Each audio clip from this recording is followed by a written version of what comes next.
সাম্প্রদায়িক বিরোধের দূরশ্রুত অস্ফুট ধ্বনি তখন হইতে শুনিতে পাই। সম্ভবত ভগবানের উপদেশে এই বিরোধ কিছুকাল মন্দীভূত হইয়া সমন্বয় ও শান্তি আসিয়াছিল, কিন্তু আবার বিরোধ বাঁধিল।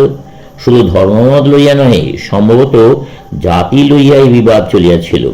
আমাদের সমাজে দুইটি প্রবল অঙ্গ, ব্রাহ্মণ ও ক্ষত্রিয়ের মধ্যে বিবাদ আরম্ভ হইয়াছিল, এবং সহস্র বৎসর ধরিয়া যে মহান তরঙ্গ সমগ্র ভারতকে প্লাবিত করিয়াছিল, তার সর্বোচ্চ চূড়ায় আমরা আর এক মহিমাময় মূর্তি দেখিতে পাই। তিনি আর কেহ নয় না, আমাদেরই গৌতম সাক্ষ্যমুনি। আমরা তাকে ঈশ্বরের অবতার বলিয়া পূজা করিয়া থাকি। পৃথিবী এত বড় নির্ভীক নীতিতত্ত্বের প্রচারক আর দেখে নাই। তিনি কর্মযোগীদের মধ্যে শ্রেষ্ঠ। সেই কৃষ্ণই যেন নিজের শিষ্যরূপে নিজ মতগুলি কার্যে পরিণত করিবার জন্য আবির্ভূত হইলেন। আবার সেই বাণী উচ্চারিত হইল, যা গীতায় শিক্ষা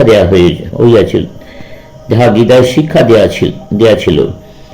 স্বল্পমপস্য ধর্মস্য ত্রায়তে মহত ভয়াৎ। এই ধর্মের অতি সামান্য অনুষ্ঠানও মহাভয় হইতে রক্ষা করে।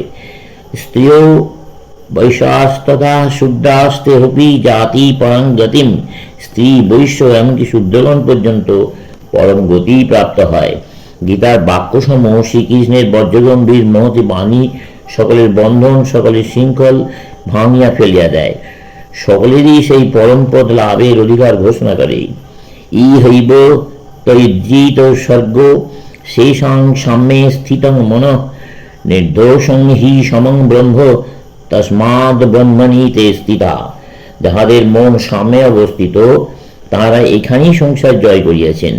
ব্রহ্ম সমভাবাপন্ন ও নির্দোষ, সুতরাং তাহারা ব্রহ্মেই অবস্থিত।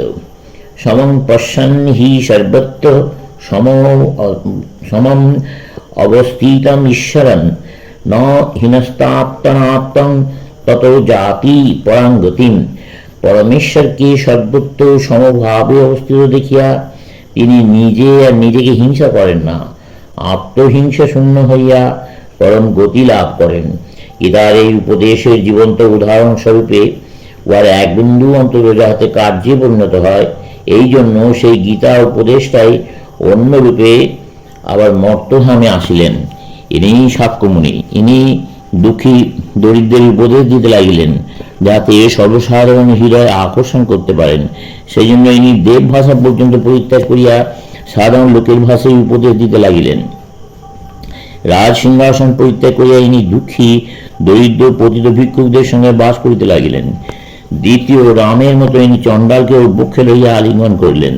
তোমরা সকলেই তার মহান চরিত্র ও অদ্ভুত প্রচার কার্যের বিষয়ে অবগত আছো, কিন্তু এই প্রচার কার্যের মধ্যে একটা ভীষণ ত্রুটি ছিল। তার জন্য আজ পর্যন্ত আমরা ভুগিতেছি। ভগবান বুদ্ধের কোনো দোষ নাই, তার চরিত্র পরম পবিত্র ও মহামহিমময়। দুঃখের বিষয়, বৌদ্ধ ধর্ম প্রচারের ফলে যে সকল বিভিন্ন অসভ্য ও অশিক্ষিত জাতি আর্য সমাজে প্রবেশ করিতে লাগিল, তাহারা বুদ্ধদেব প্রচারিত উচ্চ আদর্শগুলি ঠিক গ্রহণ করতে পারলেন না। এই সকল জাতি তাদের নানাবিধ কুসংস্কারের বিভৎস উপাসনা পদ্ধতিগুলি সঙ্গে লইয়া দলে দলে আর্য সমাজে প্রবেশ করিতে লাগিল। কিছুদিনের জন্য বোধ হইল তাহারা যেন সভ্য হইয়াছে, কিন্তু এক শতাব্দী যাইতে না যাইতেই তাহারা তাদের পূর্বপুরুষদের সর্পভূত প্রভৃতির উপাসনা সমাজে চালাইতে লাগিল। এইরূপে সমগ্র ভারত কুসংস্কারের পূর্ণ লীলাক্ষেত্র হইয়া অত্যন্ত অবনত হইল। প্রথমে বৌদ্ধগণ প্রাণী হিংসা নিন্দা করিতে গিয়া বৈদিক যজ্ঞসমূহের ঘোর বিরোধী হইয়া উঠিয়াছিলেন। পূর্বে প্রত্যেক গৃহে এই সকল যজ্ঞ অনুষ্ঠিত হইত। গৃহকোণে যজ্ঞকুণ্ডে অগ্নি প্রজ্বলিত থাকিত। ইহাই ছিল উপাসনা, যা কিছু সাজসজ্জা। বৌদ্ধদের প্রচারে এই যজ্ঞগুলি লোপ পাইল। তৎপরিবর্তে বিরাট বিরাট মন্দির, জাঁকালো অনুষ্ঠান পদ্ধতি, আড়ম্বরপ্রিয় পুরোহিত দল এবং বর্তমানকালে ভারতে আর যাহা কিছু দেখিতেছ, সেইগুলির আবির্ভাব হইল। বুদ্ধ সম্বন্ধে যাঁদের আরও বেশি জ্ঞান থাকা উচিত ছিল, এমন কয়েকজন আধুনিক ব্যক্তির লিখিত গ্রন্থে পড়া যায়। বুদ্ধ ব্রাহ্মণদের পৌত্তলিকতা ধ্বংস করেন। উহা পড়িয়া আমি হাস্য সংবরণ করতে পারি না। তারা জানেন না যে বৌদ্ধ ধর্মই ভারতে পৌরোহিত্য ও প্রতিমা পূজার সৃষ্টি করিয়াছিল। 2-1 বছর পূর্বে একজন রুশীয় সভ্রান্ত ব্যক্তি একখানি পুস্তক প্রকাশ করেন। তাহাতে তিনি যীশুখ্রিস্টের একখানি অদ্ভুত জীবনচরিত পাইয়াছেন বলে দাবি করিয়াছেন।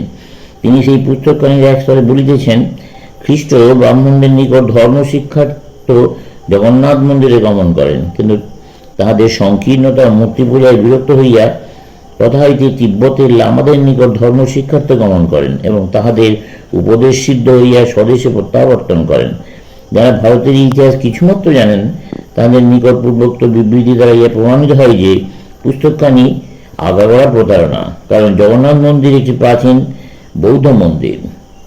আমরা ওইটিকে এবং অন্যান্য বৌদ্ধ মন্দিরকে হিন্দু মন্দির করিয়া লইয়াছি। এই রূপ ব্যাপারে আমাদেরকে এখনো অনেক করিতে হইবে। ইহাই জগন্নাথ মন্দিরের ইতিহাস।